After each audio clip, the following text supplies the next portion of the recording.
Hope Channel TV. Mesdames et messieurs, bonjour, bienvenue encore dans ce nouveau numéro de l'émission Agir pour le peuple. Une émission qui vous est présentée par monsieur Ambika Arsène Bassem que je suis et qui aujourd'hui, dimanche, vous sera bien évidemment diffusée sur ma chaîne YouTube Ambika Arsène. Aujourd'hui, je suis avec plusieurs personnes comme vous venez de les voir sur vos écrans. Je suis avec monsieur Didier Katembera. Didier, bonjour. Bonjour monsieur Arsène, bonjour à tous les amicaux débatteurs et meilleurs vœux à tout le monde. Bienvenue dans notre mission. Merci. Nous sommes avec Sébastien Mouchamouka qui est du mouvement citoyen, rédacteur. Il est encore rédacteur dans la presse Cloche de Jeunes de la génération épanouie, je pense. Oui, oui. Bonjour Sébastien. Bonjour cher frère. Comment vous allez? Très bien. Merci. Je suis aussi avec Baptiston, là ici, qui est aussi un monsieur qui lutte beaucoup pour le changement de la nation, le changement du pays. Bonjour Baptiston. Oui, bonjour monsieur le journaliste. Comment vous allez? Je vais très bien. Ça va bien aujourd'hui, dimanche? Ça va bien. Et merveille à tous. Merci. Les collaborateurs qui sont ici devant. Merci, pareillement, monsieur Baptiston. Je suis aussi avec le président du mouvement citoyen Union populaire pour la nation, Maître Blaise. Bonjour.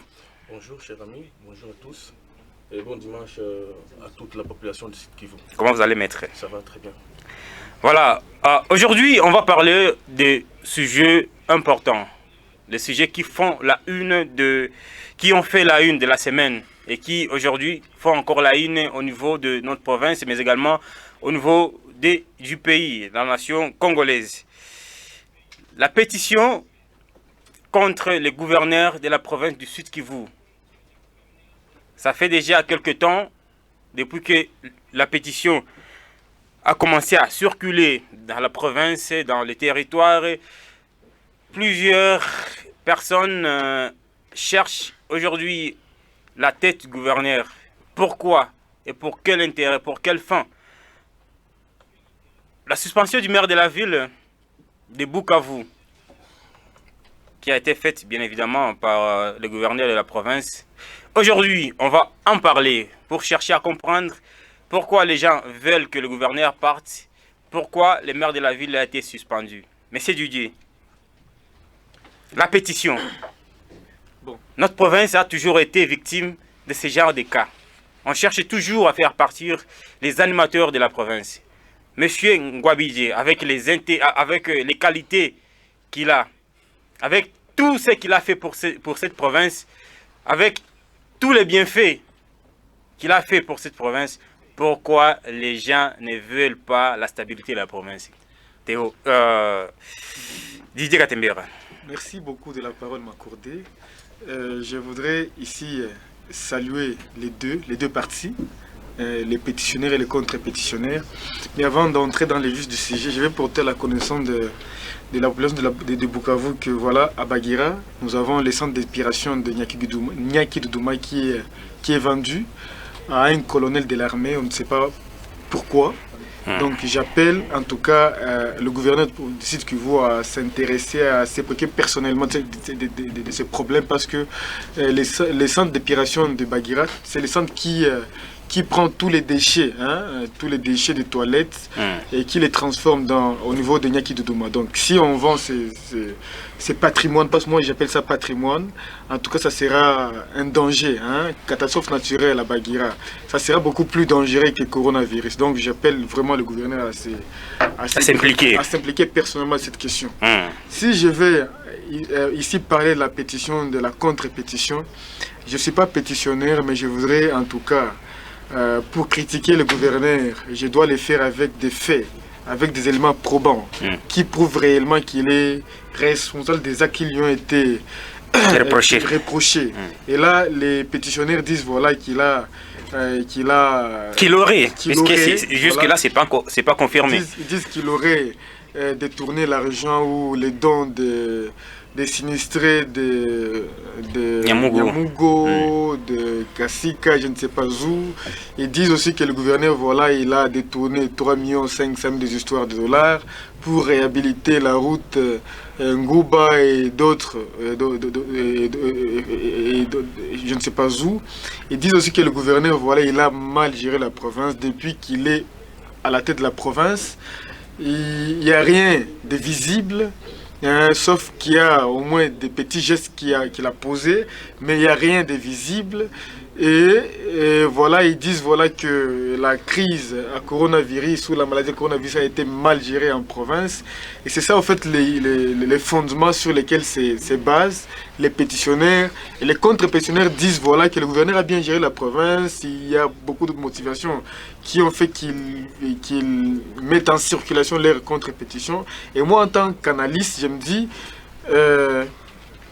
la gestion de la province Sud Kivu, le Sud Kivu a toujours été une province problématique, où je me rappelle depuis Tchishambo 2006, 2008, 2015, on a eu à avoir 3 gouverneurs successivement et les 3 en tout cas leur gestion a été chaotique. Tchishambo a dilapidé la province, le suivant Nyamugabo a fait la même chose. Et il faut quand même les respecter. Ils ont été gouvernés la province. Il faut les appeler Messieurs Tchishambo, Messieurs Nyamugabo. Ils sont des messieurs. Je ne les ai pas tutoyés, ils sont des messieurs. Oui. Appelez-moi comme vous voulez, dans le respect de ma personnalité. Donc ils sont messieurs et je les appelle en tant que tels. Et donc, les 3, en tout cas, ils ont dilapidé la province. Alors nous pensions que avec l'avènement des élections de 2018 et avec l'alternance politique à la tête du pays, on espérait assister à un changement de fond et de forme dans la manière de gérer notre province. Parce que si tu te rends compte, la province du Nord Kivu a été une province qui a connu beaucoup de problèmes, mais vous imaginez, dans moins de 5 ans, elle a pris la hauteur sur le Sud Kivu. Pendant que le Nord Kivu n'a pas autant de richesses que nous avons ici au Sud Kivu. Cela prouve à suffisance que notre province est tellement mal gérée. Et si je peux entrer dans le fond de la gestion de la province sur Théo Ngouabidji. On va y revenir, M. Didier. Et moi, je me dis, les pétitionnaires n'ont pas tort et les contre-pétitionnaires aussi n'ont pas tort. Je vais me justifier. Pourquoi les pétitionnaires n'ont pas tort? Parce que... une minute, Didier. Il y a la route, d'abord la route Ngouba. Ça fait plus de 10 mois que cette route est là. Et les travaux stagnent. Je ne sais pas pourquoi.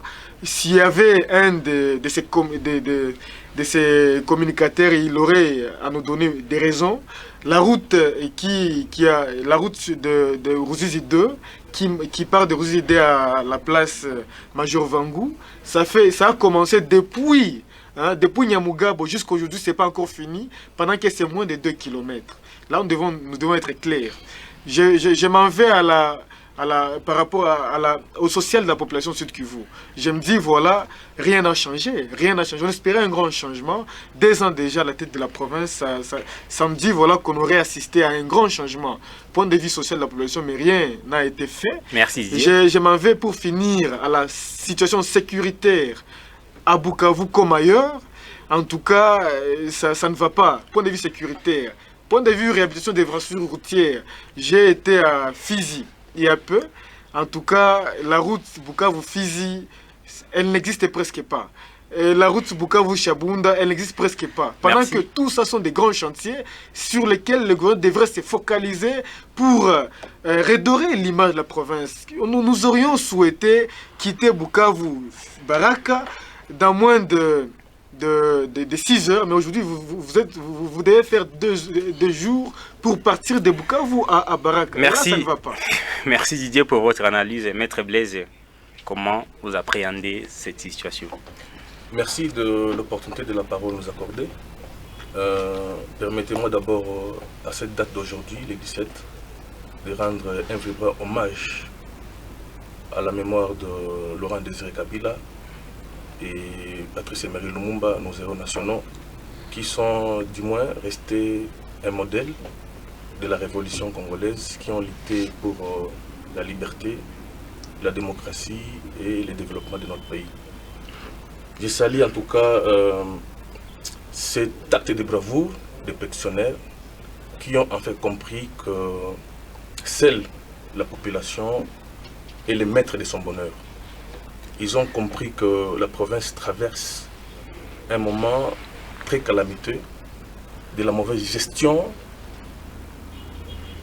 de la gouvernance et en tout cas la population est victime des conséquences de cette mauvaise gouvernance due à ces acteurs politiques et sociaux.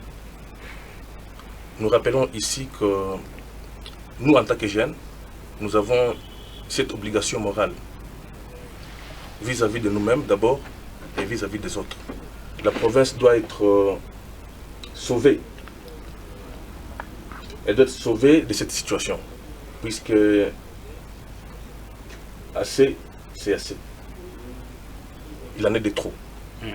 L'AMI a épinglé les différentes périodes de différents gouverneurs. Je ne veux pas revenir là-dessus. Des morts que nous déplorons dans nos rues chaque jour, l'insécurité criante, la famine, des incendies, des routes quasiment impraticables. Et nous, en tant que jeunes, nous pensons que nous allons faire partir le gouverneur de la province parce qu'il n'est que occupant, il n'est que locataire à ces postes. Bientôt, nous allons entrer dans les rues. Il faut que les rues de Bukavu soient bondées, toujours dans cette volonté de faire partir le gouverneur. La pétition a été balayée. Maître Blaise, pourquoi vous ne voulez pas la stabilité de la province? Nous voulons la stabilité et la stabilité... Parce que M. Théongoua Bidji a toujours donné tout ce qu'il a pour cette province. Il travaille et il est encore en train de travailler pour cette province. Pourquoi vous ne voulez pas la paix, la stabilité dans la province? Puisque c'est ça sa mission. C'est ça l'objectif de notre gouverneur Théongoua Bidji. Quand vous parlez de la paix et de la sécurité, je ne sais pas à quoi vous faites allusion, cher ami. Les tueries tous les jours, vous parlez de la paix. Mais il y a les bourgmestres dans les communes. Il y a les maires de la ville au niveau de la ville. Par le gouverneur. Bien évidemment, moi, mais le gouverneur ne peut pas tout faire. Il y a des responsabilités à chaque niveau. Il n'est qu'un bouc émissaire. Le gouverneur veut se servir du maire de la ville comme un bouc émissaire pour justifier sa mégestion de la province. Il devrait être le premier à démissionner. Mais c'est vous qui le dites, maître. Je l'ai dit et je l'ai dit en connaissance de cause, nous vivons des réalités inacceptables dans notre province. À Goma, alors là-bas, ils en sont des modèles. La province n'est pas pauvre. Nous avons bien au contraire une province très riche et qui est capable, à travers ses fils et filles, de le développer. Nous n'allons pas continuer à accepter ce genre de situation. Le gouverneur n'a qu'à démissionner volontairement. Et s'il ne le fait pas, nous serons tous dans les rues de Bukavu. On m'a venu à travers cette chaîne et d'autres. Nous allons mobiliser parce que la révolution, le développement passe par la mobilisation. Maître, merci. Merci beaucoup, maître Blaise, pour votre analyse. Je vois qu'en vous, il y a une sorte de colère, hein. Il y a une sorte de révolution, il y a une sorte de, je ne sais pas, de rancune. Vous voulez à tout prix qu'il y ait vraiment l'instabilité dans la province et je ne crois pas que je ne crois pas que la population de Sud Kivu serait même derrière. Et amertume. Si nous voulons changer cette province, nous devons accepter en tant que jeunes d'assumer nos responsabilités. Et ces responsabilités, c'est de faire partir Théongoua Bidji de cette province. Il en est de trop. Baptiston Laïs, quel est votre avis? Oui, moi je suis très content de nous avoir associés à ces débats. Et comme la Constitution le dit à son article 27, tous les Congolais ont le droit d'adresser individuellement ou collectivement une pétition à l'autorité publique. Ils répondent dans les 3 mois. Ce que les pétitionnaires ont fait, c'est un droit inaliénable. La Constitution leur permet de faire ça. Ce n'est pas tout simplement avoir un contre-cœur ou le rancune contre le gouverneur. On a trouvé que ça ne va pas. Parce que le gouverneur, que je trouve qu'il a beaucoup de chance, qu'il avait beaucoup de chance, c'est le gouverneur Ngouabidji.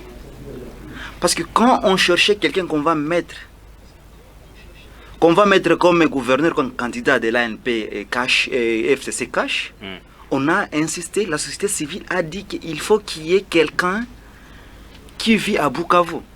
Donc quelqu'un qui connaît, la réalité de Bukavu. Et Théo Ngouabidji était tout simplement accepté par tout le monde. Et là où je trouvais qu'il y aura beaucoup de problèmes dans sa gestion. Premièrement, je trouvais quand il faisait la campagne, parce que j'ai participé, il donnait beaucoup de promesses. Dans moi, je trouvais que dans lui, il n'y a aucune vision pour gérer la province, pour faire la politique. Deuxième des choses, il était très administratif, non politique. Et c'est pourquoi quand nous voyons dans la communication de gestion de la Covid, il y avait beaucoup de contradictions dans lui, et qui fait qu'on puisse tout simplement... Mais la gestion du coronavirus, c'est pas seulement... La mauvaise gestion, je voulais dire, c'est pas seulement au niveau de notre province, c'est au niveau national. Moi, je ne peux pas simplement généraliser. Même le docteur Mouyembe a du mal je ne peux pas généraliser. Gérer le coronavirus au niveau du pays. Théo Ngouabidji, c'est le gouverneur des provinces d'ici Kivu. Nous parlons de la province d'ici Kivu. Je ne parle pas de la République démocratique du Congo. Par exemple, dans sa communication, il a montré beaucoup de défaillances. Deuxième des choses, dans les gens qui l'entourent, que moi j'ai appelé avec la théorie des Corobières, ce sont les gens qui n'aident à jamais, qui n'aident à rien. Gouverneur de province. On a toujours eu l'habitude d'écouter ça. Monsieur Joseph Kabila a été mal entouré malgré les personnes qui étaient autour de lui. Aujourd'hui, c'est monsieur le gouverneur de Théo Ngouabidji. Mais qu'est-ce que vous voulez, les Congolais, en réalité? Parce que nous voulons quoi? Nous voulons quelqu'un qui a une vision, qui va bien gérer. Mais il a la vision. Comme on dit qu'il semblerait qu'il a détourné les aides des enfants de Kassika, des enfants des sinistrés de Kamituga, des sinistrés de Nyamugo. Et quand les gens ont marché au barricade, c'est par là qu'il a eu le courage de les appeler pour les mamiwater. Et aussi, il montre combien de fois qu'il est en train de prouver qu'il a détourné. Parce que quand il initie, il manipule la jeunesse pour les contre-pétitions, ça se dit n'importe quoi. Mais c'est vous qui le dites, il n'a jamais manipulé la jeunesse pour les contre-pétitions. Il manipule. C'est pourquoi même ces agents de communication ne veulent pas arriver même dans des débats politiques pour expliciter, pour expliquer aux gens. Mais parce qu'il a beaucoup de gens. Apparemment, vous êtes de mauvaise foi. Mais si le gouverneur n'a jamais manipulé des gens pour la contre-pétition, il n'a jamais été avec les jeunes pour contrer la pétition qui a été initiée contre lui. Mais je ne sais pas. Il manipule les jeunes. Vous vous fondez sur quoi pour, oui, parce que nous avions vécu, comme on l'a dit, qu'il y a des contre-pétitions. Et pourtant, que dans la Constitution, on ne dit pas que contre-pétition. Dans la Constitution, on dit tout le monde a le droit d'adresser une pétition à une autorité publique. Il aurait fallu que le gouverneur réponde d'abord à cette pétition-là et tout ce qui était tout simplement lui adressé. Comme on a vécu les scénarios dans l'Assemblée provinciale, la manière dont il semblerait qu'il a acheté les députés. C'est un droit constitutionnel non dérogatoire. Qu'il a acheté les députés pour que les députés puissent tout simplement refuser toutes les allégations contre lui, et pourtant que ces gens-là les députés qui ont déposé cette motion avaient de preuves palpables. Quand on parle même, par exemple, on parle de la route qui mène vers Ngouba. Il y a combien d'années, et pourtant que lui-même a dit qu'il avait pris l'argent dans des banques au nom de la province. Et lui-même, en août, quand il est revenu ici à Bukavu, en quittant Kinshasa, qu'est-ce qu'il a dit aux médias? Je suis venu avec l'argent pour construire la route de Ngouba. Mais il est en train de le faire. Jusqu'à quand il y a combien? Parce que moi, j'avais assisté à un scénario un jour là-bas, à Mouchere. Les gens font payer les gens pour passer ton véhicule. Parce que lorsqu'on a fermé là-bas, les gens qui ont des véhicules ne peuvent pas traverser là-bas. Il faut qu'ils laissent leur voiture à côté, mais si tu as des moyens, tu peux simplement payer ces gens-là qui restent là-bas, afin qu'ils puissent tout simplement. Merci. Ça, c'est inacceptable. Merci, Baptiston. Depuis quand il avait dit qu'il y a de l'argent, il faut qu'il finisse avec cet argent-là. Et c'est qui pousse qu'aujourd'hui, les pétitionnaires disent qu'il y a un détournement. On va faire combien d'années pour que cette route-là soit réhabilitée? Troisième des choses aussi, concernant de payer de payer même ces agents du gouvernement provincial. C'est compliqué. Et il semblerait que même le gouverneur, ces véhicules qu'il utilise, c'est un véhicule privé, c'est un véhicule à location. Merci beaucoup, Baptiston, pour votre analyse. Pour montrer combien de fois que... Monsieur Sébastien Mouchamouka, nous venons de suivre Didier Katembera, Maître Blaise et Monsieur Baptiston. Vraiment, ils ont les larmes aux yeux pour la gestion de la province. Quel est votre avis? Merci de la parole m'accorder et meilleurs vœux à tous les téléspectateurs. De toute façon, après avoir écouté de part et d'autre mes co-débatteurs, bon, je ne dirais pas qu'ils ont tort, tout comme ils ont raison, mais toutefois, il faut essayer de penser autrement, donc équilibrer la donne des choses. Parce que si l'on peut charger seulement le gouverneur Théo Gwabidje, bon, c'est aussi une injustice de la population bukavienne, parce qu'il y a plusieurs préalables au niveau de notre société. Parce qu'aujourd'hui, c'est sûr, il y a une mégestion comme ils ont défendu au sein de la province, mais toutefois, il faut voir les responsabilités. Est-ce qu'il est bien qu'étant répondant numéro 1 de la province, quelle serait maintenant la part de nos populations? Qu'est-ce que nous avons fait pour lutter contre cela? Et qu'est-ce que nous allons faire? Bon, bien évidemment, le premier acte est déjà posé, la pétition contre lui. Mais c'est la question que je me pose, est-ce que véritablement la pétition initiée par la jeunesse ou la population bukavienne sera-t-elle à mesure de le faire tomber? Aussi longtemps qu'il y a pas quelques semaines, il y a une pétition qui a été initiée à l'Assemblée provinciale et une motion. Oui, contre toujours le gouverneur, mais qui n'a pas abouti. Et bon, parce que les députés avaient tort, à mon avis. Bon, toutefois, je ne peux pas dire qu'ils avaient tort, mais sur les faits reprochés au gouverneur et avec des preuves palpables, ils avaient toutefois raison. Il n'y a pas de preuves, monsieur. Bon, ça c'est votre conception, mais du moins ils ont été présentés. Et ce qui est là, c'est que nos députés provinciaux aussi ont eu du mal à accepter les charges qui ont été faites chez le gouverneur. Nous ne savons pas par quel mécanisme, mais comme Baptiston l'a dit, certains peut-être auraient pu bénéficier d'une clémence, moi j'appelle ça clémence financière, permettez les termes, ce qui n'aurait pas dû être dans une démocratie. On ne peut pas acheter les députés provinciaux pour s'éterniser, disons quoi, se maintenir au pouvoir.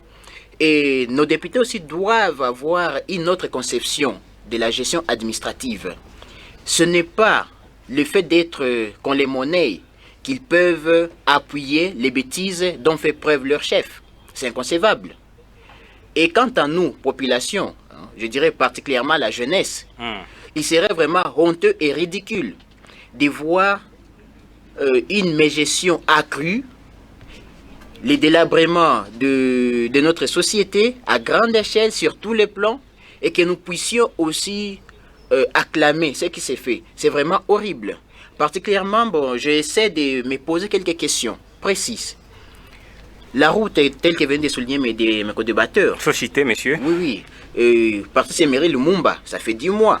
C'est inconcevable que cette route demeure ainsi. Parce que c'est à 19h, si vous prenez un taxi, un moto pour aller en Gouba, là c'est un prix forfaitaire. C'est décevant. La route Ruzizi 2 jusqu'à l'essence, n'en parlons pas. Et qu'on sort. Donc, de toute façon, nous, en tant que jeunes, c'est sûr, il est bien de dénoncer ce qui se passe dans la province. Et s'il faut les faire partir, nous les ferons d'une manière pacifique. Et si nous estimons qu'il est nécessaire qu'ils se maintiennent là, bon, qu'ils relèvent les défis. Donc, à mon avis, la pétition n'est qu'une mise en garde sur sa manière de gérer la chose publique. Merci beaucoup, monsieur Sébastien. Mais je crois que le gouverneur est en train de travailler. Il va faire de bonnes choses pour cette province et il est en train de le faire. Je ne vois pas pourquoi. Je ne vois même pas l'opportunité. Nous avons invité le mouvement Parlement Debout, dont fait partie M. Lucien Bouendoua. Mais je ne sais pas pourquoi ils n'ont pas... ils ne se sont pas présentés, mais ils devraient être là pour nous dire le pourquoi de leur pétition. Puisque ici, on est en train de vouloir faire partir M. Gwabidje qui travaille pour cette province. À la différence de notre gouverneur qui a connu la province, nous voyons le gouverneur Théo Gwabidje en train de travailler, en train de militer pour le changement de la province et je ne vois pas pourquoi vous cherchez à les faire partir. Monsieur Didier Katembera, le maire de la ville a été suspendu par monsieur Théo Ngouabidji. Tout simplement parce que le gouverneur a vu qu'il y a un dysfonctionnement, qu'il y a quelque chose qui ne va pas au niveau urbain. Et là, il a reproché à monsieur le maire de la ville tout ça pour le bien de la province, tout ça pour le bien de notre ville de Bukavu. Quelle est votre appréhension par rapport à la suspension du maire de la ville? 30 secondes, monsieur Didier. Avant d'attirer à votre question, je voudrais en tout cas me focaliser sur la question de Ngouabidji pour 10 secondes. Et les 10 secondes vont être consommées de la manière suivante. La stabilité de la province, oui. Nous voulons vraiment que la province soit stable. C'est pourquoi, en tout cas, nous demandons à notre gouverneur de changer sa manière de gérer. Donc, cette pétition n'a été que voilà, une façon de dire au gouverneur, voilà, nous avons constaté que la province n'est pas bien gérée. Depuis que vous êtes au pouvoir, à la tête de la province, on a constaté beaucoup de choses qui n'ont pas marché. Et c'est pour nous une façon de vous dire que voilà, vous devez... Quand on parle de « on a constaté », je ne sais pas, vous faites allusion à qui, justement, monsieur la province, elle est gérée par un gouverneur et c'est lui qui gère la politique de la province, n'est-ce pas? Donc partout où il y a des couacs, c'est lui qui doit savoir comment porter solution à ces couacs-là. Et donc, je voudrais appeler le gouverneur à organiser un dialogue social avec la population du Sud Kivu et dire à la province les 2 ans qu'il a consommé, comment ça a été consommé, qu'est-ce qui n'a pas marché, qu'est-ce qui a marché, et comment poursuivre avec les 3 ans qui restent. Parce que nous voulons quand même que la province soit stable. Et pour qu'elle soit stable, nous voudrons que la politique aussi de la province soit stabilisée. Elle sera stabilisée parce que lorsque vous changez de gouverneur, vous impactez aussi négativement la consommation du budget de la province. Tu vois, parce qu'il faudra placer notre gouvernement et ce gouvernement aura besoin de frais d'installation, de frais d'installation et tout les restes. Donc la province va stagner pendant un moment donné, le temps d'installer, le temps de recruter. Le maire de la ville a été suspendu. Le maire de la ville a été suspendu. Moi, je me dis que la suspension du maire est fonction de beaucoup d'éléments. Parce que la ville de Bukavu particulièrement a été mal gérée depuis longtemps. Depuis le jour de l'installation du maire, dès lors on a commencé la mégestion financière et administrative de la ville de Bukavu. Et moi j'ai pensé que le lendemain, le maire serait, en tout cas, démis de ses fonctions. Malheureusement, parce que l'FCC était encore fort, je m'excuse, le maire a résisté. Et on a attendu la faiblesse ou on a attendu la fragilisation de Némi Moulania, il faut le dire franchement, pour que le maire soit démis. Donc si Némi était encore fort, le maire serait encore là. Et comme Némi a été fragilisé, on n'a pas pensé à la mauvaise gestion de la ville. On a pensé à tout ça. Merci, on a pensé que voilà, celui son mentor a été fragilisé. Il était alors question de fragiliser tous ceux qui sont siens en province. Merci. Moi, je pense que c'est ça la vraie raison. Merci, les restes, on peut habiller comme on veut. La ville a été mal gérée. Donc, la mégestion administrative, il y a beaucoup d'insalubrité, d'insécurité agrandissante partout. Ce ne sont pas ça les raisons qui ont fait que les maires tombent. Merci. Parce que Némi n'est plus fort, qu'on a en tout cas démis le maire de la ville de ses fonctions. Le maire de ses fonctions. Merci Didier. Maître Blaise, monsieur le gouverneur a compris. En fait, il a entendu les cris de la population de la ville de Bukavu. Il a dit, je vais reprocher, ou alors je vais mettre en garde les maires de la ville pour le bien de la ville de Bukavu, puisque la population a crié, monsieur le gouverneur Théo Ngouabidji a compris, avec toute la bonne volonté, toute la bonne foi qu'il a pour gérer cette province, il a compris, il a suspendu monsieur le maire de la ville. Je pense que c'est pas vraiment un climat de satisfaction pour la population de la ville de Bukavu. Je pense qu'à un moment donné, nous devons bannir ce genre de pratiques pour distraire la population. Le gouverneur cherche un bouclier pour justifier sa mauvaise gouvernance. Mais il ne peut pas se pencher au maire de la ville quand même. Il y a des gens sur qui il peut s'appuyer. Vous m'avez posé une question, laissez-moi y répondre. Vas-y. Ne cherchez pas des boucliers, des boucs émissaires. soyons responsables de nos actes. Dès sa prise Des pouvoirs. de pouvoir, les gouverneurs devraient être conscients de la charge qui lui est incombée. Ce n'est pas 2 ans plus tard qu'il va justifier sa mégestion par la suspension du maire de la ville. Je salue cet acte et j'en invite Il y en a des ici, bravoures. j'en invite ici à Madame le procureur général de la Cour d'appel pour se saisir de cette situation, cette affaire, et punir sévèrement par la rigueur de la loi tout le monde qui serait de près ou de loin impliqué dans cette affaire de la mégestion de la province. La spoliation des terres et tout le reste, que ceci soit un modèle pour intimider les autres qui vont chercher à s'aventurer dans les mêmes exercices. Et ceci serait l'état de droit prôné par le président Félix Tshisekedi. Punir sévèrement tout quiconque. Et ça, c'est la position du mouvement Union populaire pour la nation, dont vous représentez ici. Et ceci doit être un exemple pour tout le monde. Parce que l'état de droit, c'est aussi répondre de ses responsabilités devant la justice. Merci, Maître Blaise, Monsieur Baptiston, de la suspension du maire de la ville. Un acte de bravoure fait par et posé par notre gouverneur Théon Wabidji. Moi, je ne veux pas dire que c'est un acte de bravoure, mais c'est un acte politique. Parce que tout ce qu'on a dit de maire de la ville, c'est pour les arriérés, c'est pour les biens de la ville de Bukavu. Les arriérés au niveau des agents de la mairie. Même arrivé au gouvernorat, il y a des arriérés aussi. On parle de la mégestion. Le gouverneur aussi est attaqué de la mégestion de la ville de la province du Sud-Kivu. Et encore, si on regarde, la province, c'est une entité décentralisée comme la mairie. Chacun a ses obligations, a ses devoirs. Le maire de la ville, oui, on a constaté, on a parlé qu'il y a des déchets partout, qu'il y a de la saleté, la ville n'est pas propre. Mais vous avez toujours de quoi à reprocher. Et si par exemple on parle de... Pourquoi? S'il vous plaît, si on parle de constructions anarchiques, même le gouverneur doit être dedans aussi, pas le maire de la ville seulement. Si on parle de l'insécurité, le gouverneur aussi doit être de là. C'est pourquoi il ne faut pas simplement tromper la population. On a mis Biloubi là-bas, lui aussi n'avait pas aucune vision pour cette ville, de la ville de Bukavu. On a mis Ngouabidji aussi au pouvoir, lui aussi n'avait pas une vision pour la province du Sud-Kivu. Il était comme, je peux dire, comme les gens disent, apprenti politique, et il s'est tout simplement infondé aussi dans l'apprentissage politique en mettant les gens derrière lui qui ne savent absolument rien. Monsieur Sébastien. C'est que je peux tout simplement dire que le gouverneur doit laisser de distraire les gens. Et si il a suspendu Biloubi, le maire de la ville, comme Didier l'a dit, et quand il revenait tout simplement de Kinshasa, qu'est-ce qu'il a dit? Bahati Lukwebo, toujours mon mentor.